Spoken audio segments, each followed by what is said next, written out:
møte veggen. I kveld skal vi finne ut hvor sprettende og snartenkte norske kjendiser er, og om de kan svømme. Ja, og det gjør vi ved å la dem konkurrere i denne sporten. Mot spillerne kommer det en vegg med et hull i. Klarer de å forme kroppen som dette hullet, passerer de gjennom, og det blir poeng til laget. Klarer vedkommende det ikke, blir det plask i bassenget og 0 poeng. Ta godt imot Bård og Vegard i Lysåker!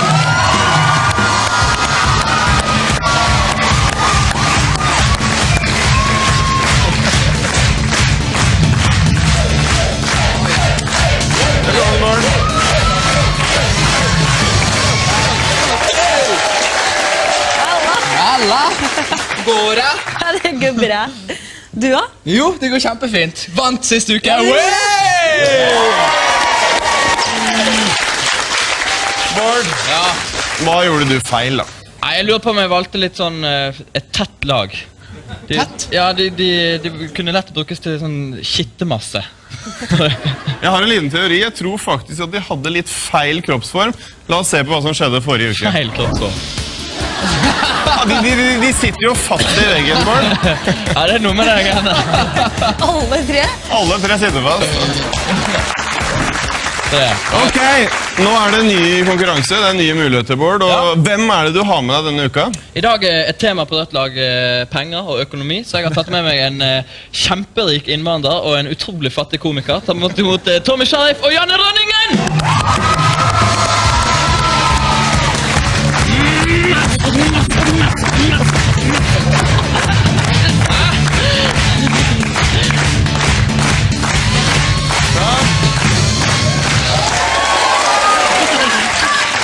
Dere har blitt gode venner allerede, ser jeg. Ja, men- Janne, du har litt hår i øynene der. Går det bra? Ikke tenk på det. Det er ikke det største problemet.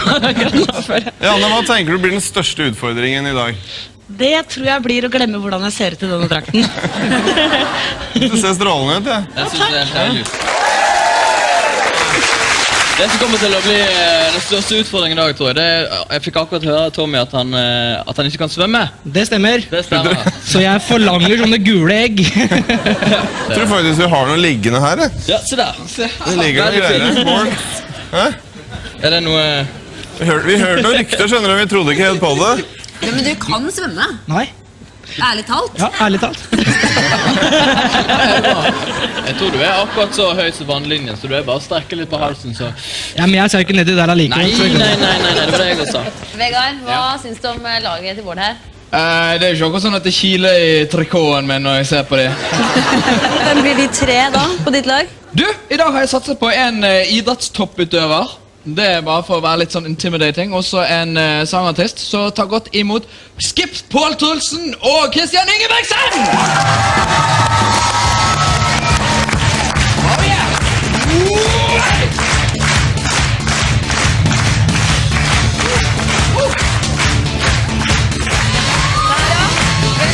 Velkommen. Pål, hvordan er det med formen? Du er jo toppidrettsutøver, og er du topptrent nå? Nei, nå er vi litt off-season, så jeg føler at jeg er i startfasen. Nei, kom an. Du er jo the man. Du er jo OL-kiss. OL-gull! Ja. Wey! 6 år siden, jeg vet ikke. 6 år siden? Nei da, det er ikke så lenge. Kristian, vekker det gamle minner dette her å stå sammen med andre, nærmest som et band, i matchende klær, og... Dette er faktisk veldig likt sceneantrekket som jeg bruker til vanlig, så jeg føler meg veldig hjemme i det. Ja? Dere har ikke noe sånn liten trall eller et eller annet som... Jeg vet ikke, men vi bare lager en lyd.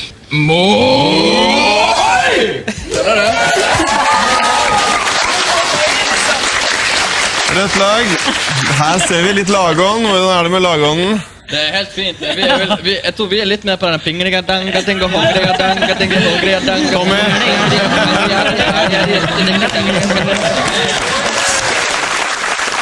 Da er vi klare for å sette i gang konkurransen.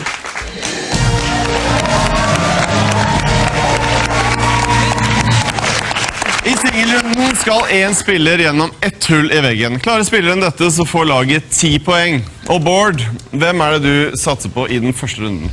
Det er jo for dumt hvis Tommy dør allerede i første runden. Så jeg tror Janne skal få lov til å begynne. Janne, Er du klar for det? er du klar? Jeg er så klar. Jeg har veldig tro på deg.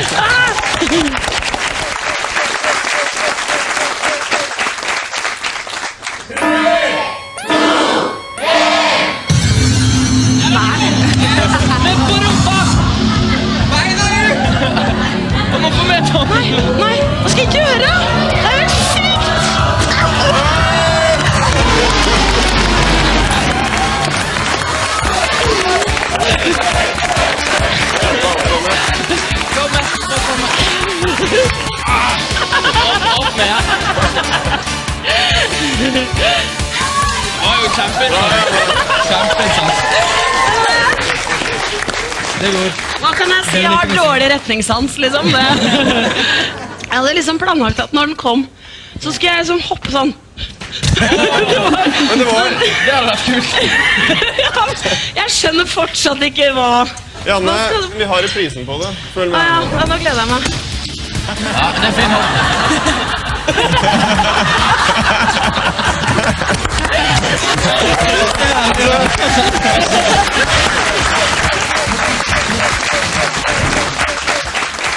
Jeg lurer på en ting, var det dypt der nede? Det var overraskende dypt, ja. Så... Men det betyr, dessverre, Janne, 0 poeng på det røde laget i første singelrunde.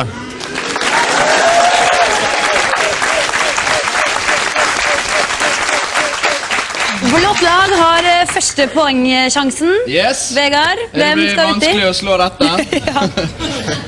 Nei, jeg tror vi må bare knalle til med idrettsutøveren vår. Er du nervøs? Nei, ja, jeg vet ikke. Jeg håper jeg får litt stort hull. Det er jo litt forskjell på størrelsen på seg. Bare kom deg ned på banen din, du.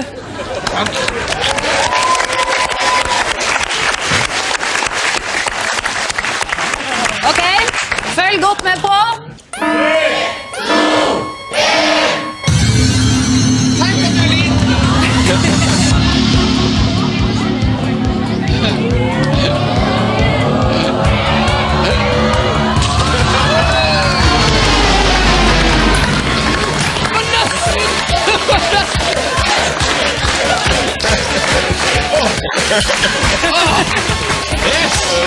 Jeg var ikke langt unna.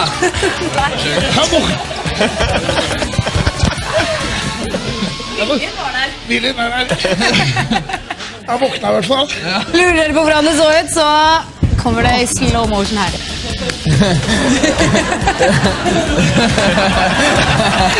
Det er vanskelig å vite hvor man skal angripe. Ja, kanskje man egentlig skulle gjort det den andre veien.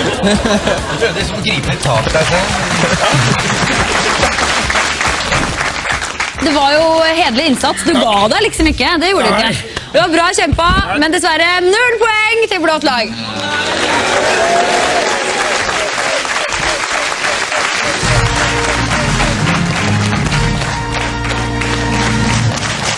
Vi er kommet frem til dobbeltrunden, og nå skal 2 av deltakerne gå sammen gjennom veggen. Dette kan de få 20 poeng for, og Bård, hvem er det du satser på denne gangen? Jeg satser på... Nei, vi kan vel ikke utsette det lenger. Det er vel bare rettferdig at meg og Tommy tar det.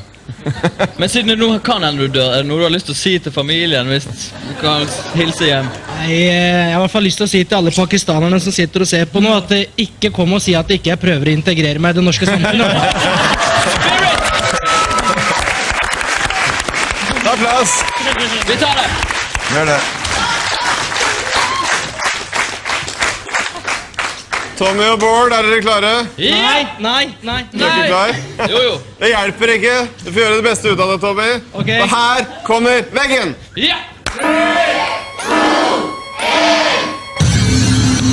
Au, shit! Er det mjukt? Jeg må ut for det blå, du må ut for det blå!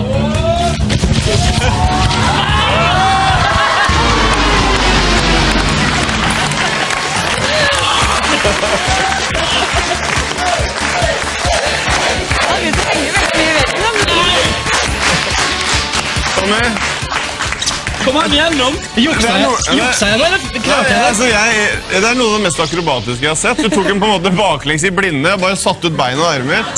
La oss se på reprisen, det var fantastisk, synes jeg. Jeg lurer på om du tok meg på. Åh, det var så close! Bård! Nei! Det er kanskje det beste vi har sett på Ylvis møter veggen til nå, så ødelegger du for Det er Tommy jo på en den måten. nydelig nybegynnerprestasjon. Vi må jo få noe poeng!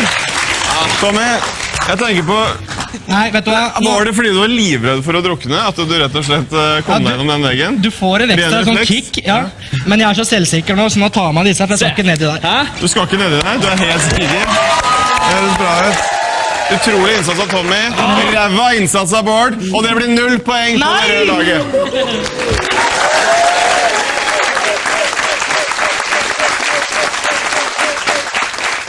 Da det blått lag som får sjansen til å ta 20 poeng. Og Vegard, hvem tror du fungerer best sammen i sånn par av de du har på laget ditt?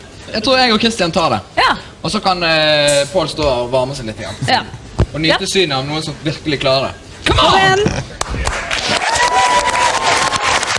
Ready?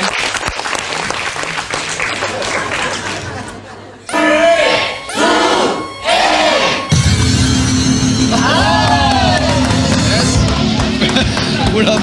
Nei, det blir vel bare Det er bare ball. Wow!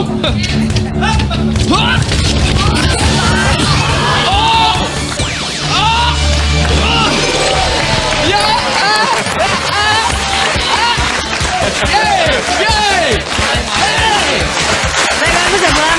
Hvor mye var det du kom nedi? Det var vel cirka hit, omtrent. Og det er gode 5 poeng, det. Skal vi se på fasiten her. Det ble litt tamt, plutselig. Det så jo veldig ekkelt ut. Det er kjempehulle, da! Ja. Og nå vet jeg det. Det var fordi Christian tok så stor plass. Ja, så tok jeg selv. Du var jo kjempeflink. Du er jo tørr og fin og hel. Og... Hva sier du, snuppa? Jeg sier minus 5 poeng. Dere får 15!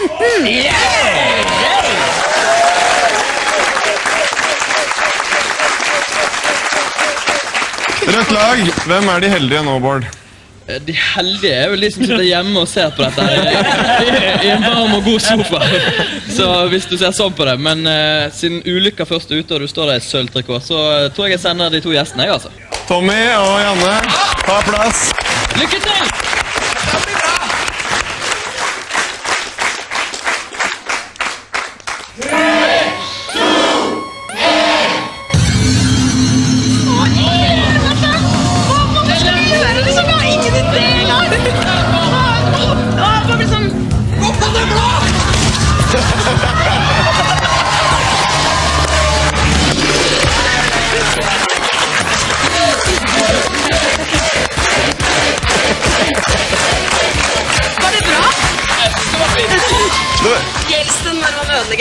Jeg følte på hodet at det var null kommunikasjon mellom dere. For det var jo 2 hull i veggen. Det var en mening at en skulle under og en over. Begge ville fly høyt helst. Skal vi se det en gang til? Ja.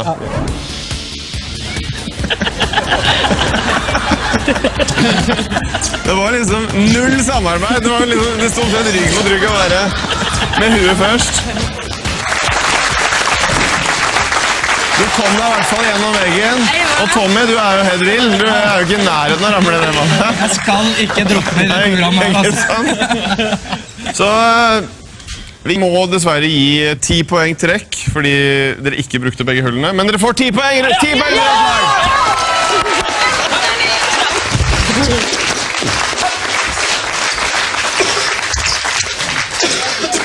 Den siste veggen i dobbeltrunden går til blått lag. Yep. Hvem fra dere skal møte veggen? Ikke meg, i hvert fall. Nei, nå sender jeg begge gjestene, så kjør på!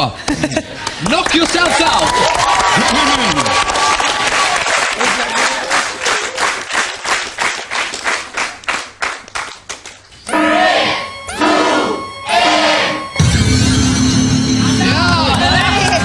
Jeg tror Christian skulle være øverst!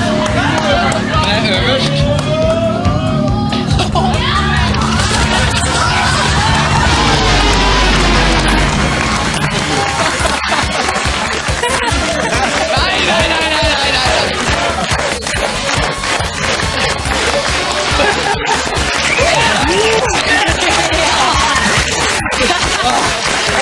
Fornøyd med laget ditt? Jeg må si det, det er jo faktisk en av de beste forsøkene vi har på å fylle inn alle former. Ja. Christian. Det er jeg enig i. Det var veldig bra. Se hvordan det så ut. Vi er ikke så vant til det.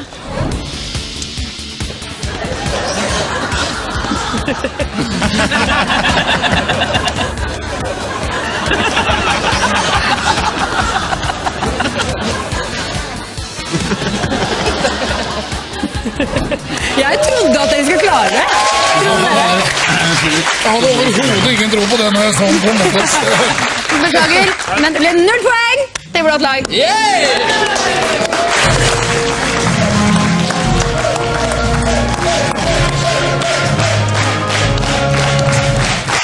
Bror mot bror er runden for hatoppgjøret Ylvis mot Ylvis. Bård og Vegard skal møte hver sin vegg Begge med en ekstra vri som øker vanskelighetsgraden. For dette kan de få 15 poeng hver. Og Bård, er du klar for denne utfordringen? Jepp. Se armen min, strak. Jeg tar det oppå her, på strak arm. Med andre ord. Du får holde den strake armen din, for det er disse du skal bli utfordret med. Deilig. Vegard klarte jo ikke dette sist gang han fikk prøve, så nå er jo mitt mulighet til å vise at jeg er mye bedre enn han. Du har i hvert fall større føtter enn broren din. Det skal jeg hjelpe deg litt her. Du vet hva det betyr. Janne, du er... Tenk på de dekka der, har du noen feitere felger og dekk til? Hvordan du får alufelger til rulleskøyter? Jeg skal sjekke med fetterne mine i Pakistan. Er det en bransje du kunne på en måte adda business til det? For det? Nei, jeg kan faktisk hverken svømme eller stå på sånne rulleskøyter, så det er mye jeg ikke kan også. Hva kan du egentlig? Synge. Syng litt for oss. Hva vil dere høre? Jeg vil høre Et eller annet pakistansk, litt sånn etnisk. Å, jaga jamiat millene vadaya, vadake dake marada, jagya, jagya. Ja, nå må vi ikke glemme hvorfor vi er her, da.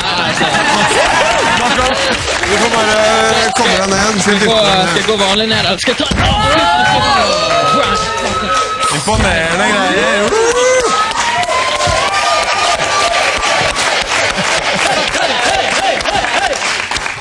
Bård, Ja, er rulleskøytene klare? jepp.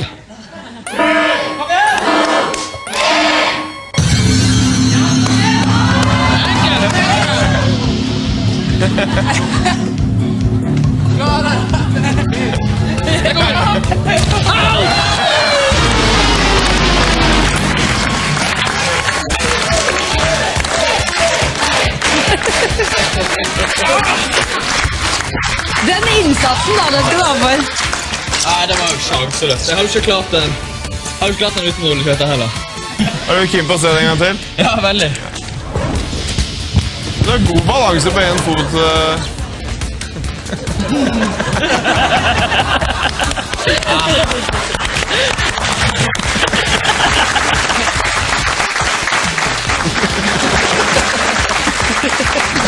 Bård, bra underholdning, men det blir 0 poeng på det røde laget.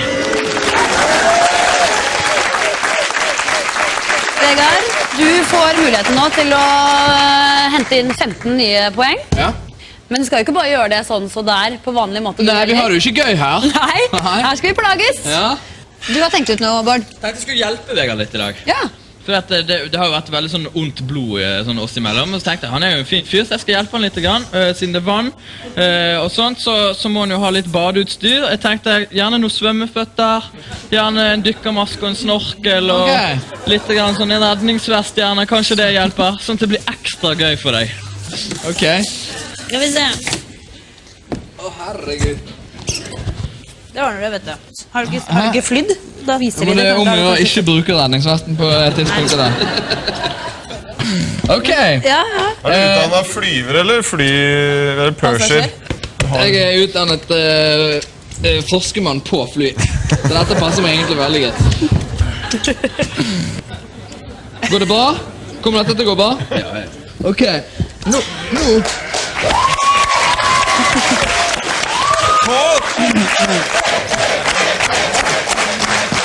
Har du trua på lagkapteinen? Dette har jeg veldig tro på.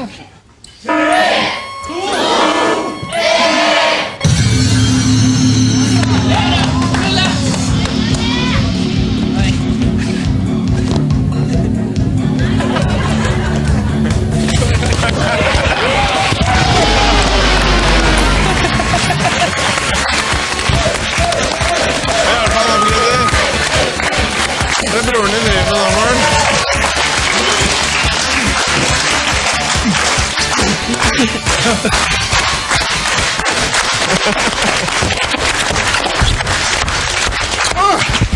Jeg hadde det nesten. Hadde du det? Ja, jeg hadde det nesten. Det var noe med føttene mine. Det var noe med dem. Få se her hva det var. Det var også ganske maskulint. Se her, vet du. Ja. Det var føttene. Ja. Fortell nå med egne ord hva var det som skjedde da Veggen kom her. Han kom, og så dro han. Jeg vil ikke si at han sier at Jeg synes at jeg gjorde en god jobb, jeg, med tatt omstendighetene i betraktning. Vet du hva? Nei. Det synes jeg også. Ja, takk. Du gjorde en kjempegod jobb. Og så får jeg... 0 poeng som vanlig.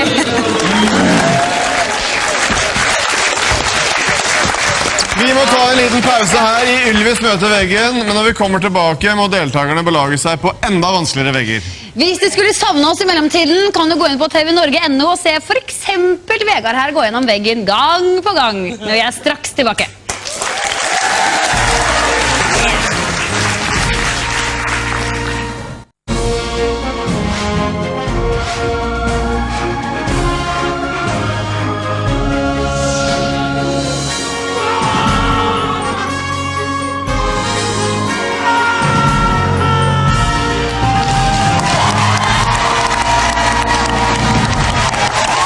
Velkommen tilbake til Ylvis møter veggen. Vegard Gård leder hvert sitt steite og etter hvert ganske blaute lag med varierende hell. Se hvordan det har gått hittil.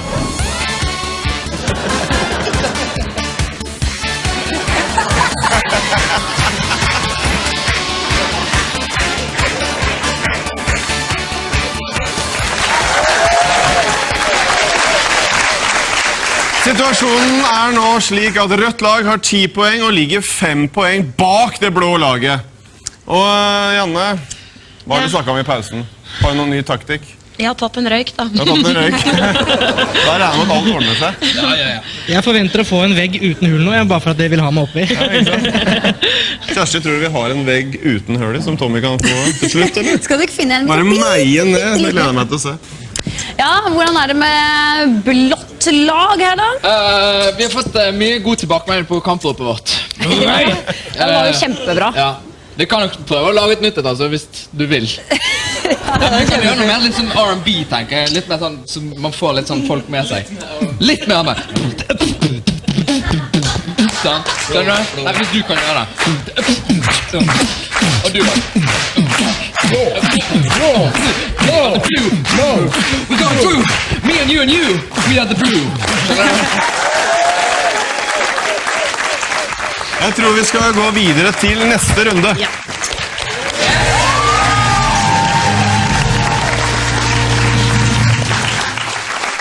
Bård, i denne quizrunden her så skal vi gjøre en liten vri. Jeg og Kjersti har snakket litt om det, og vi har lyst til at du og Janne skal få lov å løse et spørsmål som angår Tommy denne gangen. Spennende. Så det er egentlig bare å innta plassene. Ok. Lykke til. Jeg må nesten si, Tommy, ikke noe... Tommy, du skal ikke hjelpe til. Får ikke Er det lov forstått? å si svaret på urdu, eller? Det kan du godt få lov til. Ja, for Det er skjønner greit. ikke den. Så får du avgjøre selv. Bård og Janne, her kommer veggen! 3, 2, 1. Hvor høy IQ har Tommy Sheriff? Jeg tror det her.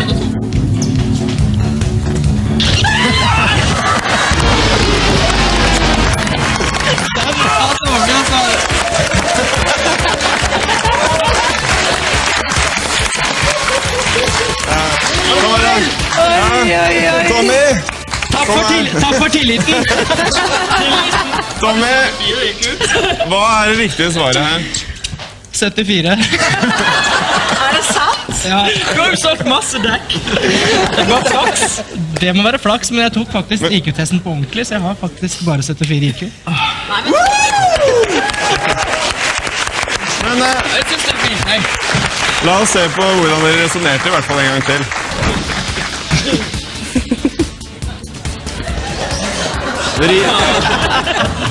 Janne, du tenkte Tommy er en gjennomsnittlig bra mann som selger dekk? Var det du tenkte? Ja? Det var jo veldig hyggelig tenkt. Nå er det på tide å gå videre i programmet og glemme det her. Ikke sant? Hvor mye poeng skal vi gi dem? Nei, så lenge 74 var riktig svaret, så 74 poeng til Og så må vi trekke 74 poeng også, og da blir det totalt 0 poeng til det røde laget.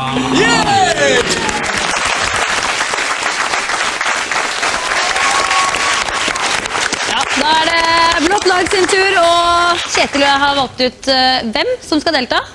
Og det er dere to. Vi to. Ja, vi var litt nysgjerrig på livet til Paul, så spørsmålet handler om han. Du må stå her og ikke si noen ting. Kom igjen, ta plass.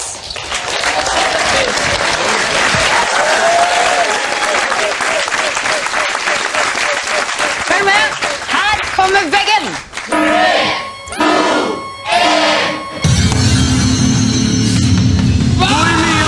Pål Trulsen! Nei, der. Vi må bli her.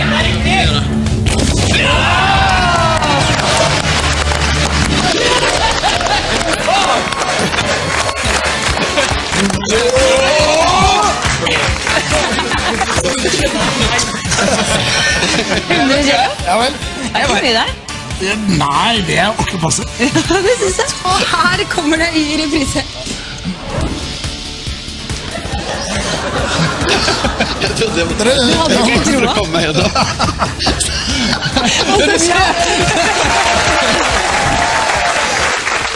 Nei, det var nydelig kjempa. Tusen takk. Det betyr hele 25 poeng til blått lag.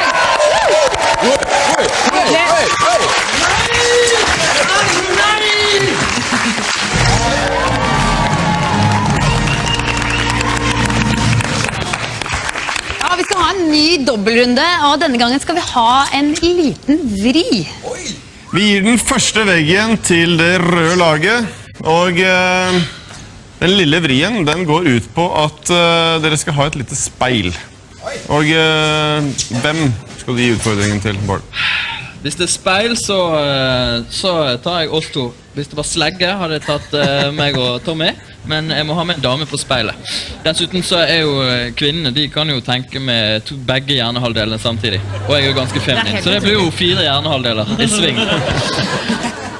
Hvilken vei skal vi holde de? Sånn.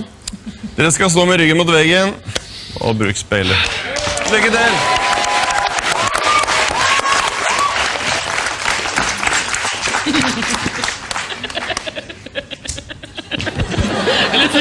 Det var Litt sånn usikkerhet her nå. Andre veien er dere snille. Sånn, ja.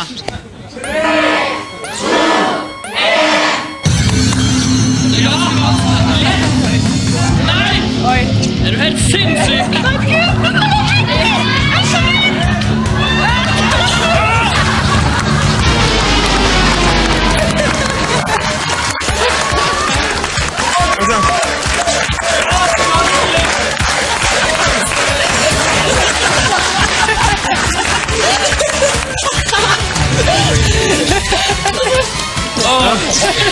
Janne, det hjalp.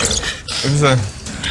Det hjalp ikke med 110 IQ på den. Jeg skal si deg en ting, det var kaos oppi huet mitt. Ja, Det var overraskende vanskelig. Ja, det var vanskelig. Det er sånn folk kunne prøvd hjemme hvis de har et speil og en isoporvegg og et basseng. Ja, det var veldig bra underholdning. La oss se det en gang til.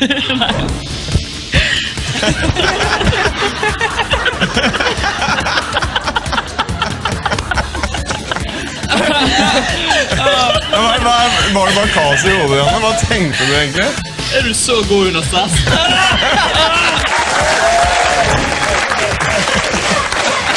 Altså, du var jo faktisk i nærheten av figuren, fordi figuren var jo sånn, den var jo der nede. Ja, men det var så vanskelig, og så måtte jeg hele tiden slåss mot instinktene mine, for alt i meg sa nei, det var vanskelig, altså. Mitt instinkt sa, kom deg gjennom veggen. Det er ikke så...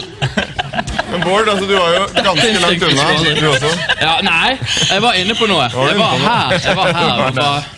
Nei, det var umulig. Ja, Tommy.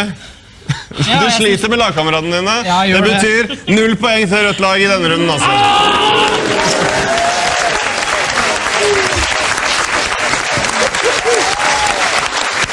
Synes du det så vanskelig ut det der? Nei, det så lett ut, men det var dårlig gjennomført. Ja. Dere skal få deres egen dobbeltvegg med vri. Jepp.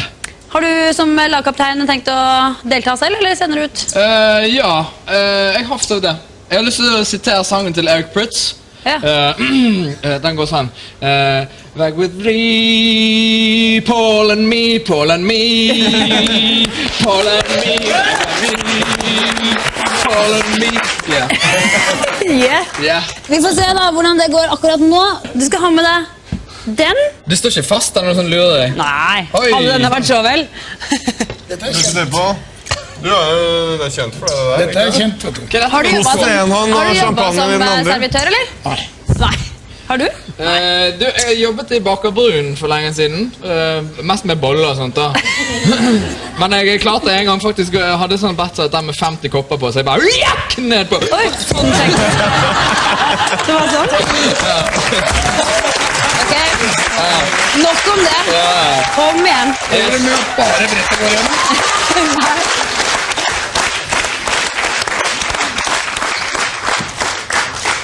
Er dere klare der nede? Yes! Følg godt med. Her kommer veggen. Ja da.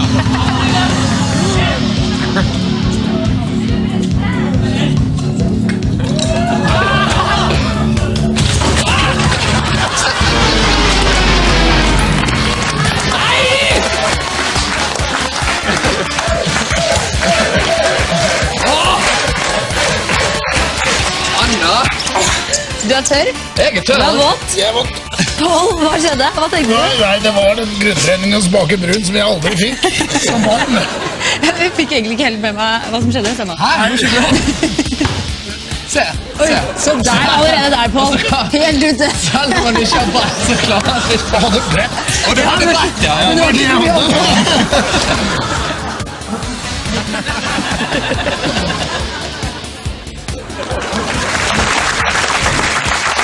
Det var veldig bra. Jeg syns faktisk at dere skal ha applaus for innsatsen, men 0 poeng til blått lag.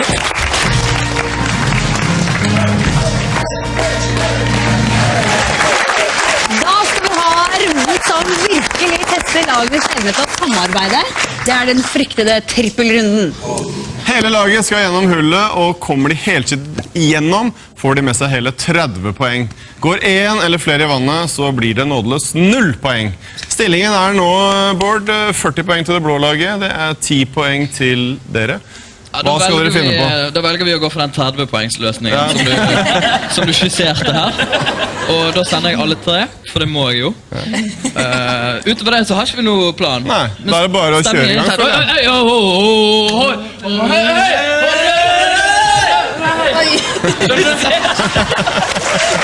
Samkjørte som bare det. Janne, ta med gutta dine. Kom deg ned. Får vi lov å begynne nå, eller?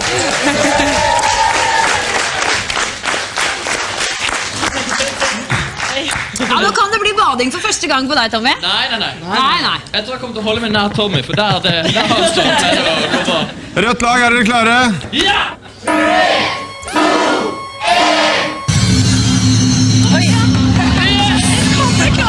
Kom igjen, Bli liten! Tenker man det? Ok.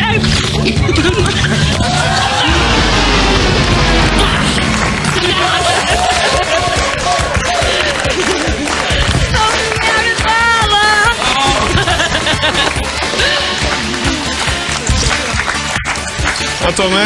Nei! Første badet. Var det kjølig, eller? Første bad, jeg har jo badet før da.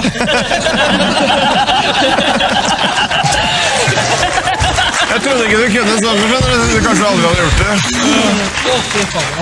Tommy, er du klar for å se på reprisen? Nei. Vi gjør det uansett. Ok. Se her.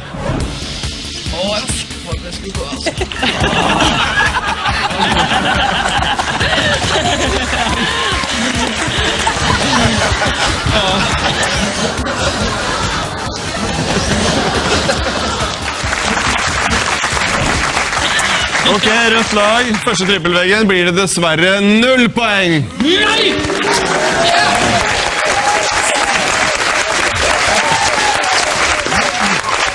Ja, blått lag, hvordan er lagmoralen her? Neida, vi koser oss vi. Det er jo en trippelvegg dette her. Jeg har gjort dette i ukevis. Det blir spennende å se hvordan disse newbies og rookies klarer det. Ja, har du troa? Jeg har absolutt troen.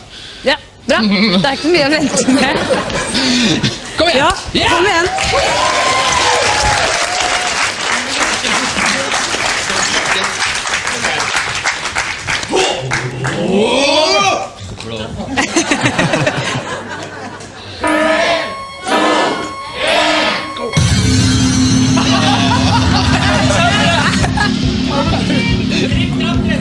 Nei, du måtte Nei! Nei!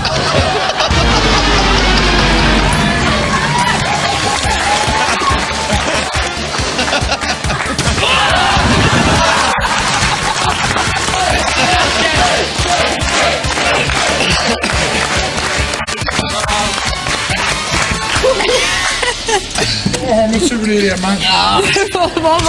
Hva var det der? Jeg tror vi bare ødelegger hele veggen. Det var dårlig vegg, rett og slett. Altså. Det er dårlig vegg. Dårlig Nei, det funka borte hos Vegard. Det så skikkelig macho ut. Jeg vet det. Jeg gjør alltid det. Se her. I can't blame it.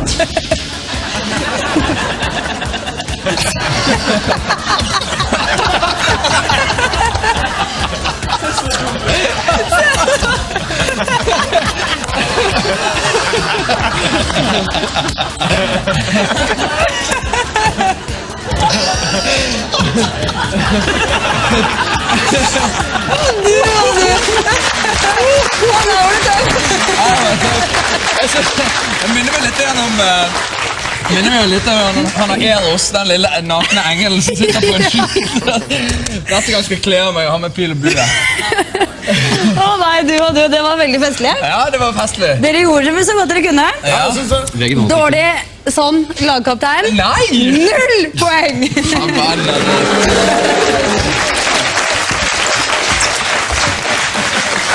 Det er rødt lag. Tommy, første ballet er du klar.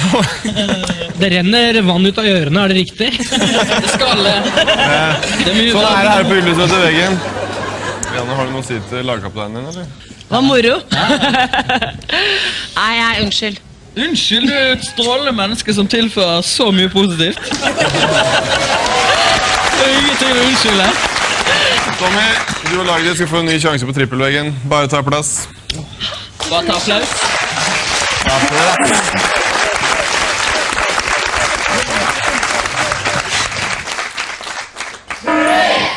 Tom! Oi! Jeg kan hoppe! Legg ned! Legg ned! Au!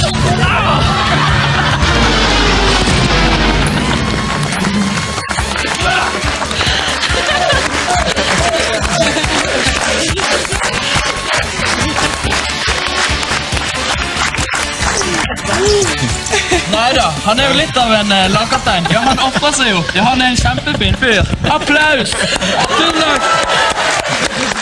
La oss se det en gang til. Jeg fikk faktisk tid til å tenke.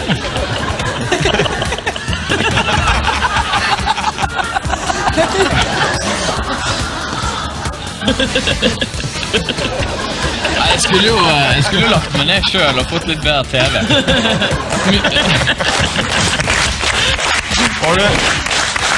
Var du litt redd for å skade lagkameratene, egentlig? Jeg bare tenkte, jeg vil ikke ha noen av de oppå meg etter at de ikke har fått det til. Så jeg prøver selv, men så kom jeg på midtveis at, å nei, jeg er jo kjempestiv. Og så, nei, unnskyld altså. Det der hadde jeg ikke sjans på i det hele tatt. Unnskyld, du er et strålende menneske som tilfører verden så mye positivt.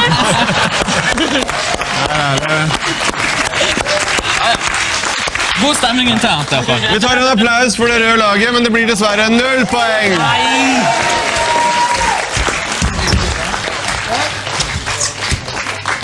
Yes. Yes. Neste vegg. Hva lærte dere av den forrige? Det vi lærte der var at isopor er hardt som stein når det er fart i det. Eller noe sånt. Det går. Ok, skal vi prøve å komme gjennom denne gangen da? Ja, vi kan prøve det. Ja, lykke til! Kom igjen, gutter!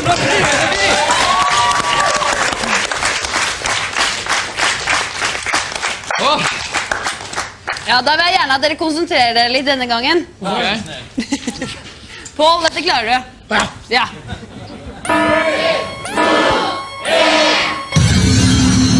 Å ja. Stopp, stopp, stopp, stopp, stopp, stopp, stopp, stopp, stopp, stopp, stopp, stopp, oi.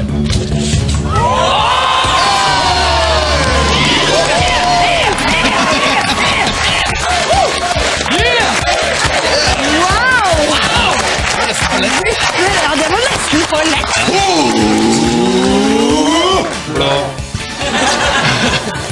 trodde dere det? Altså, eller... Nei, Jeg lukka øynene og var veldig overrasket at jeg ikke var vått. fylte du ut, Øynene? Ja, vi lukker øynene. fylte du ut riktig da? Det vet jeg ikke. Nei, Det ser sånn ut nå, gjør ikke det? Jeg er litt usikker. Ja. Det visste Ja, jeg det. ja, det må vi kunne godta. Vegard er overrasket. Nærmest sjokkert.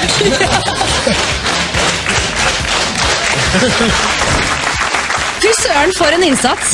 Dere hadde lært fra sist. Ja, vi hadde det. Gratulerer, 30 poeng!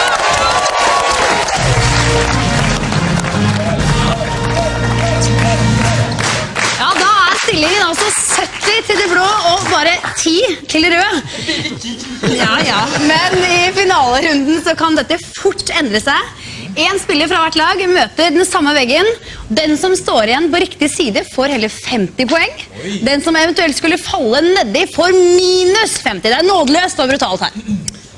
Bård, lagleder for det røde laget. Hva tenker du nå? Jeg tenker at jeg har vært ute mange ganger, og jeg er veldig, veldig stiv. Janne har vært ute mange ganger. Er du stiv? Jeg er veldig stiv også. Helt elendig. Tommy, myk og tørr. Nesten. Uti med deg. Tommy, du tar finaleggen for det røde laget. Taktikk for valg av spiller. Jeg er sannelig usikker. Jeg tror jeg tar det selv, jeg.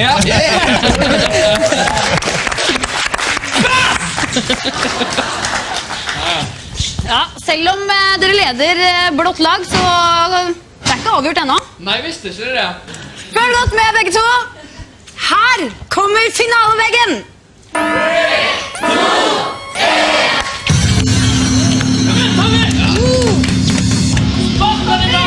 Spark han i magen! Det er ikke Nei. Tommy, Du klarer det, du klarer det. godt fint. Kom igjen!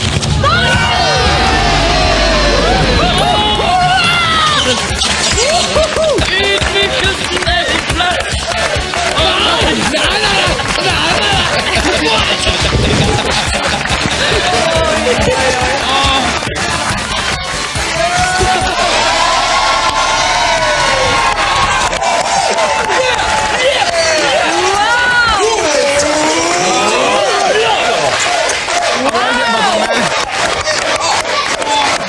Sorry, rødt lag. Det ble tatt, det skjønner du. Dette betyr selvfølgelig at det blå laget vant. Enda en thriller av en konkurranse